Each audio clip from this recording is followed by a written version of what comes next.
अब तक हमने पढ़ा रेजिस्टिविटी का और रेजिस्टेंस का टेम्परेचर डिपेंडेंस। फॉर्मूला एक बार मैं फिर से लिख देता हूं।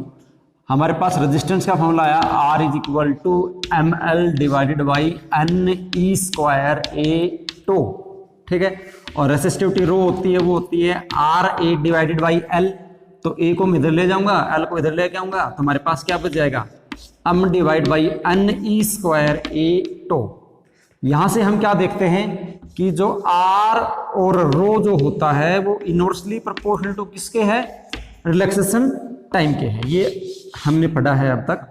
अब देखिए हम इसका ग्राफिकल वेरिएशन करते हैं कि रेजिस्टेंस और रेजिस्टिविटी है वो टेम्परेचर के साथ कैसे वेरिएट करते हैं, उसको हम ग्राफ के द्वारा रिप्रेजेंट करते हैं।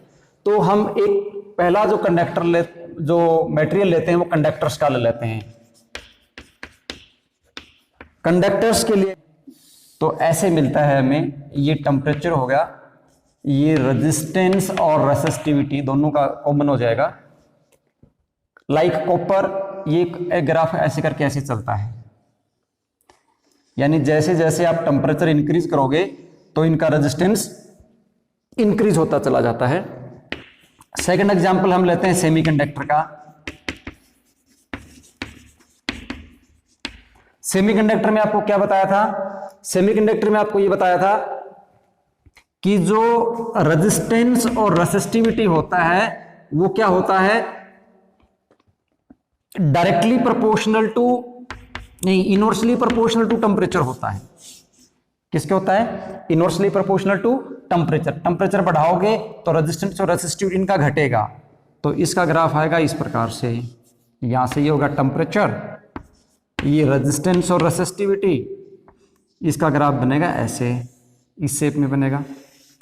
और तीसरा जो है, कुछ एलॉय हैं, स्पेशल टाइप के एलॉय हैं, लाइक कॉन्स्टेंटन है और मैंगानीन है।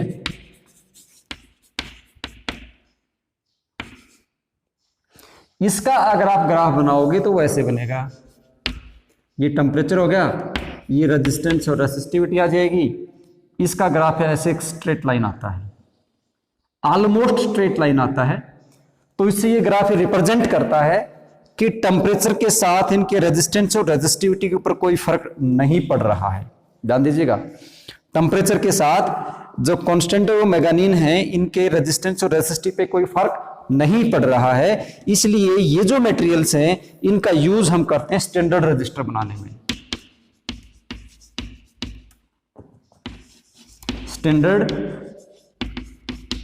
अगर आपको रेजिस्टेंस बनाना हो, जिसको रजिस्टर हम बोलते हैं, वो बनाने में हम कांस्टेंटन और मैंगानीन को यूज करते हैं। क्यों करते हैं, ग्राफ से आप देख लो, क्योंकि टेम्परेचर बढ़ाओगे तो टेम्परेचर के साथ इनके रेजिस्टेंस पे कोई फर्क नहीं पड़ रहा है, इनके टेम्परेचर के ऊपर इनके रेजिस्टेंस पे फर्क पड़ रहा है।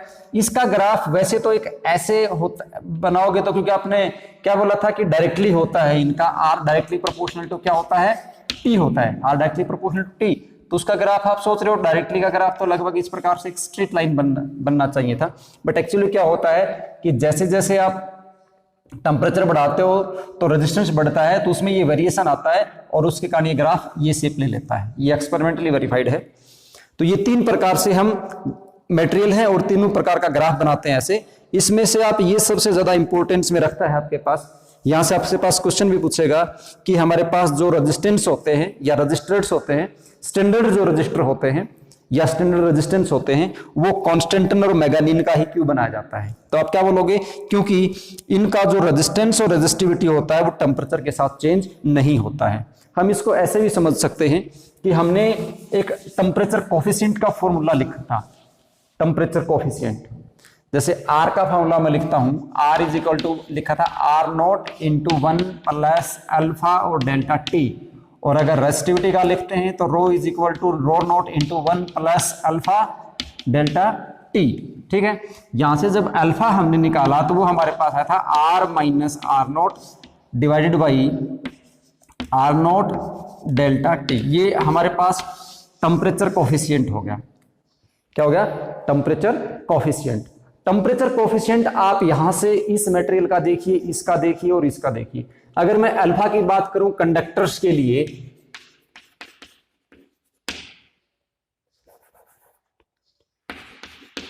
कंडक्टर्स के लिए, तो आपको पता है कंडक्टर्स में देखिए दो टेम्परेचर ले लो आप। एक ये आपका टी नोट इनिशियल टेम्परेचर था, तो यहां पे इसका करस्पॉन्डिंग रेजिस्टेंस ये हुआ, इसको मैं आर नोट बोल देता हूं। फिर किसी टी टेम्परेचर के ऊपर आपने देखा तो वो रेजिस्टेंस ये हुआ, इसको हम आर बोल देते हैं। ये जो डिफरेंस है टेम्परेचर को, इसको मैं क्या बोल दूं, डेल्टा टी बोल देता हूं। तो यहां से हम क्या देखते हैं कि डेल्टा टी के साथ ये दो रेजिस्टेंस है हमारे पास, आर और आर नोट। यहां से क्लियरली आप देख पाते हो कि जो आर है वो ग्रेटर देन किससे होता है, आर नोट होता है। आर ग्रेटर देन किससे होता है, आर नोट से होता है। अगर R greater than R naught है, इसका मतलब अल्फा की वैल्यू कैसी रहेगी, अल्फा रहेगा पॉजिटिव। अल्फा पॉजिटिव है, इसका मतलब रेजिस्टेंस इंक्रीज हो रहा है। ठीक है, सेमीकंडक्टर के लिए देखिए आप दो टेम्परेचर ले लेते हैं उसी प्रकार से। पहला टेम्परेचर मैंने ये लिया, इसको मैं टी नोट बोल देता हूं, तो यहां पे जो रेजिस्टेंस हो जाएगा क्या हो जाएगा, आर नोट। दूसरा टेम्परेचर हमने ये लिया, टी टेम्परेचर लिया, तो ये रेजिस्टेंस कितना हो जाएगा, आर, और इनका जो डिफरेंस है इसको मैं बोल देता हूं डेल्टा टी।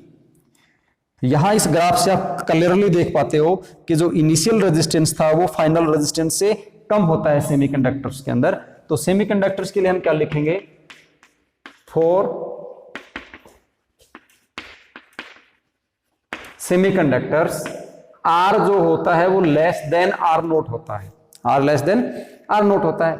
आर लेस है आर नोट से, इसका मतलब अल्फा की वैल्यू कैसी आई, अल्फा की वैल्यू आई नेगेटिव। इसका मतलब ये हुआ कि सेमीकंडक्टर्स के अंदर रेजिस्टेंस डिक्रीज होता है। कॉन्स्टेंटिन और मैग्नीन के लिए अगर मैं लेता हूं तो कॉन्स्टेंटिन और मैग्नीन के अंदर लगभग ये कांस्टेंट रहता है, लीनियरली क्या होता है ये कांस्टेंट। तो अल्फा की जो वैल्यू होती है ना वो कांस्टेंट होती है। और फॉर कॉन्स्टेंटिन अल्फा की वैल्यू होती है कांस्टेंट। कॉन्स्टेंटिन और मैग्नीन के लिए अल्फा की वैल्यू कांस्टेंट रहती है, इसीलिए हम इसको किस में यूज करते हैं, स्टैंडर्ड रजिस्टर कॉइल बनाने में यूज करते हैं। ठीक है, स्टैंडर्ड रजिस्टर कॉइल बनाने में यूज करते हैं। इसका मतलब यहां से हमारे पास एक क्वेश्चन और भी आता है कि हम जो रेजिस्टेंस बनाते हैं वो दो प्रकार के रेजिस्टेंस होते हैं हमारे पास, टाइप ऑफ रेजिस्टेंस होते हैं ना जो हम सर्किट में यूज करते हैं, वो दो प्रकार के रजिस्टर होते हैं। पहली टाइप का जो रजिस्टर होता है उसको बोलते हैं वायर वाउंडेड रजिस्टर, और दूसरा होता है वो होता है carbon register. Wire bounded register में क्या होता है, आपके पास कॉन्स्टेंटिन की और मैग्नीन की वायर को हम किसी इंसुलेटिंग मटेरियल के ऊपर इस प्रकार से टर्न्स लगा देते हैं, उसके टर्न्स लगा देंगे तो उससे हमारे पास एक रजिस्टर बन जाएगा। अब आप सोचोगे टर्न लगाने से रजिस्टर कैसे बन जाएगा, आपने पढ़ा कि जो रेजिस्टेंस होता है वो डायरेक्टली प्रोपोर्शनल टू किसके होता है, लेंथ के होता है। अब वायर की लेंथ जितनी ज्यादा इंक्रीज करोगे रेजिस्टेंस उतना ही इंक्रीज हो जाएगा। तो वायर बाउंडेड जो रजिस्टर होता है उसमें यही जो टेक्निक है वो अपनाई जाती है कि हम क्या करते हैं, एक बहुत लंबा वायर लेते हैं और उसको हम इस प्रकार से इंसुलेट करके किसी नॉन कंडक्टिंग मटेरियल के ऊपर वाउंड कर देते हैं, तो उससे हमारे पास रजिस्टर तैयार हो जाता है। तो वो होता है वायर बाउंडेड रजिस्टर। दूसरा होता है कार्बन रजिस्टर। कार्बन रजिस्टर जो होता है वो कार्बन से बनाया जाता है और उसकी कलर कोडिंग होती है। अब हमें वो पढ़नी है कार्बन रजिस्टर की कलर कोडिंग क्या होती है। ठीक है, तो अब हम पढ़ते हैं कार्बन रजिस्टर की कलर कोडिंग क्या होती है।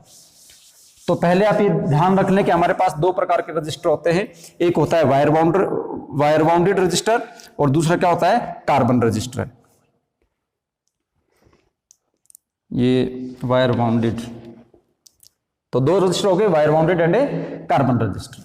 अब कार्बन रजिस्टर क्या होता है वो हमें पढ़ना है, और कार्बन रजिस्टर पढ़ने के लिए आपको एक कलर कोडिंग याद करनी पड़ेगी। कार्बन रजिस्टर का एक कलर कोड होता है, उस कलर कोड से ये जो कार्बन रजिस्टर है वो आइडेंटिफाई होते हैं। तो कार्बन रजिस्टर पे कलर कोडिंग देख लेते हैं हम पहले। Colour coding of carbon register.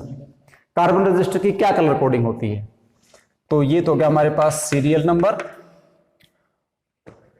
1 2 3 4 5 6 7 8 9 and 10। फिर ले लेते हैं इसका कलर,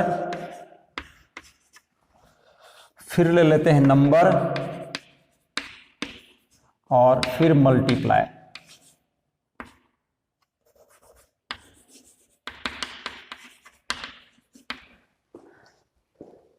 इसकी कलर कोडिंग को याद करने का एक निमोनिक्स है, पहले आप उसको लिख लो, उसके अकॉर्डिंग आप याद कर लेंगे। इसको ऐसे लिखेंगे,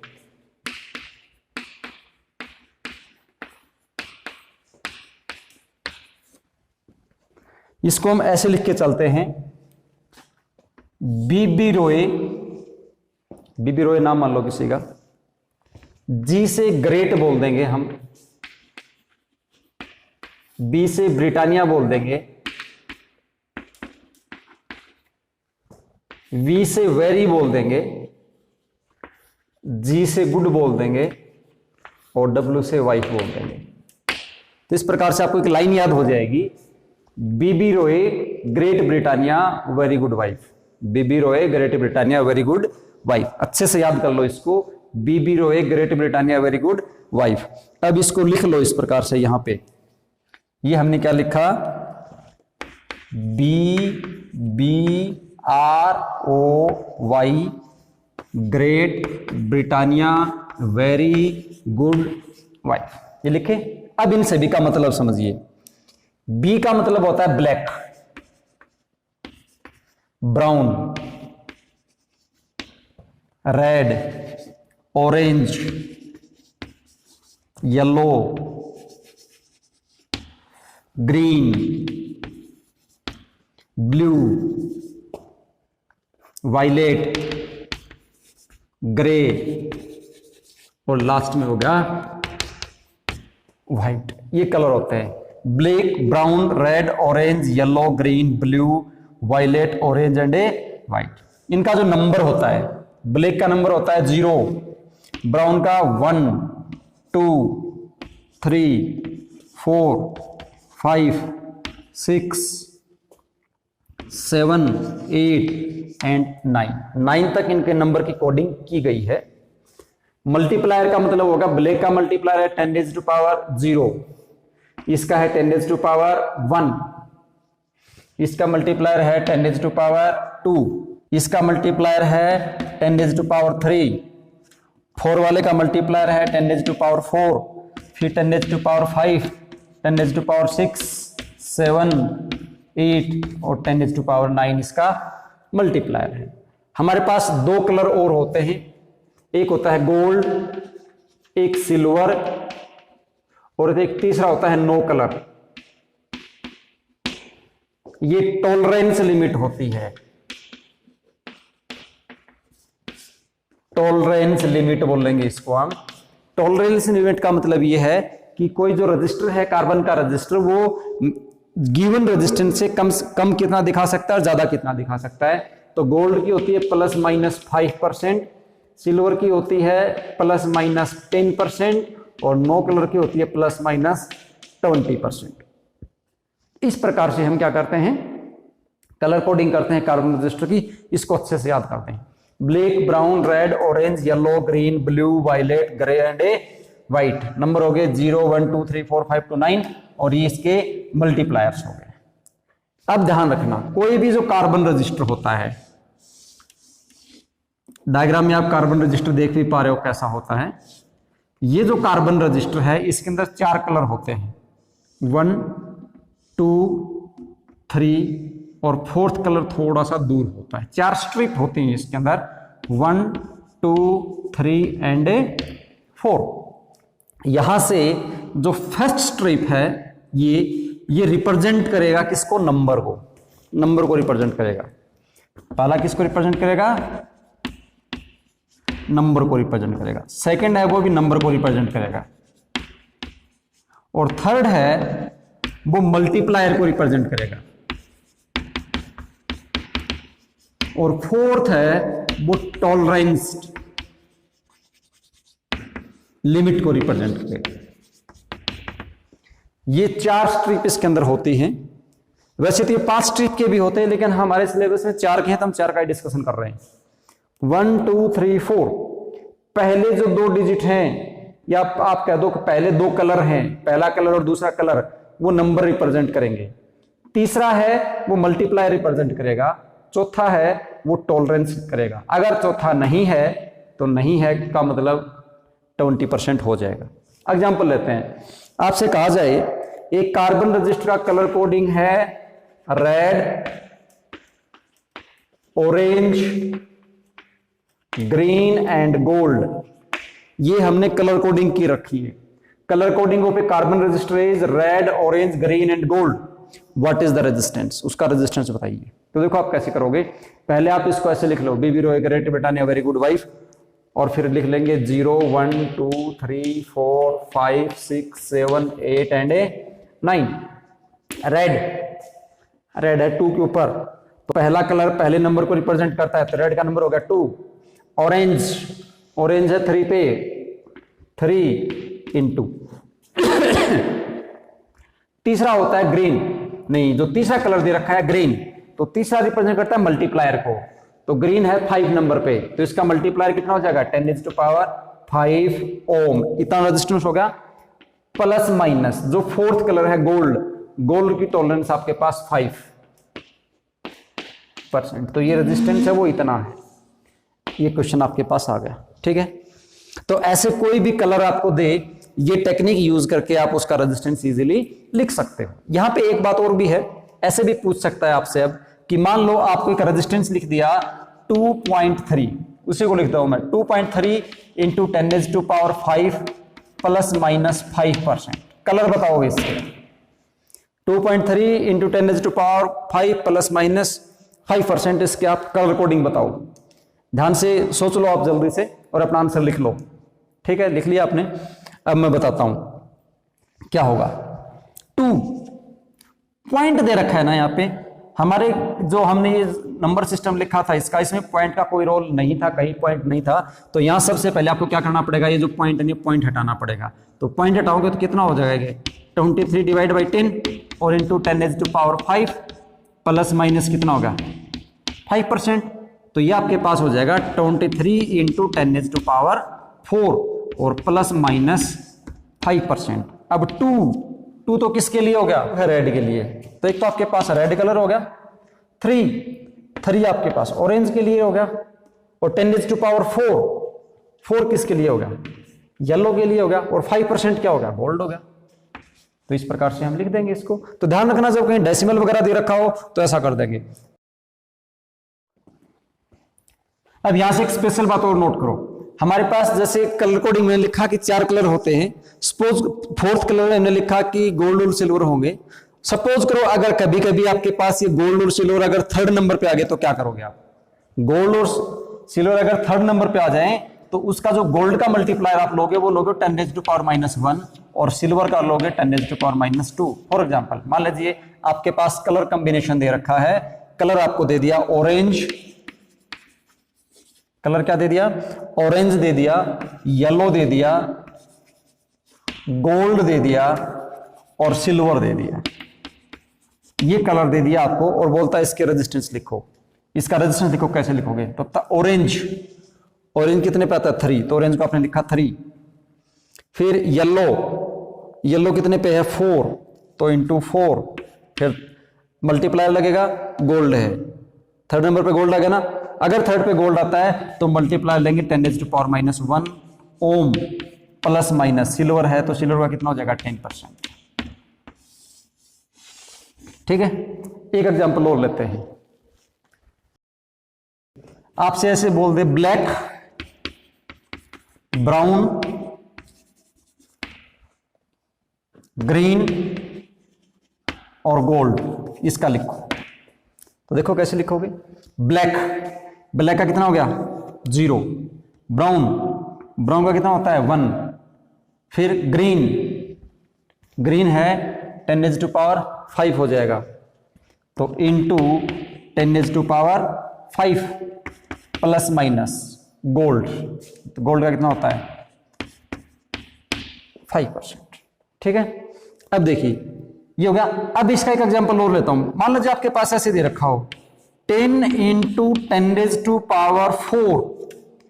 प्लस माइनस 5%।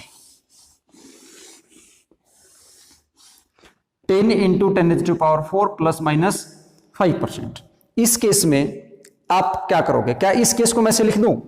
इसको ऐसे लिख सकता हूं ना, 10 इंटू 10⁴ प्लस माइनस 5% है। इसको अगर मैं ऐसे लिख दूं 1 इंटू 10⁵ प्लस माइनस 5%, तो क्या कोई फर्क है क्या? बताइए मुझे, मैथमेटिकली क्या फर्क है क्या इस बात में, इस बात में कोई फर्क है? ध्यान से देखो आप, 10 इंटू 10⁴ प्लस माइनस 5% लिख दूं मैं, और इसको एक मैंने लिखा 1 इंटू 10⁵। इस 10 को आप यहां भी तो मल्टीप्लाई कर सकते हो, कर सकते हैं ना। 1 इंटू 10⁵ प्लस माइनस 5% हो जाएगा 10 into 10⁴ plus minus 5%। Same resistance तो है कि नहीं है? इसका मतलब क्या हुआ कि सेम कलर कोडिंग है। इसकी अगर मैं कलर कोडिंग लिखता हूं तो इसकी कलर कोडिंग कैसे लिखी जा सकती है? पहला है एक किसके लिए होता है? ब्राउन के लिए। किसके लिए?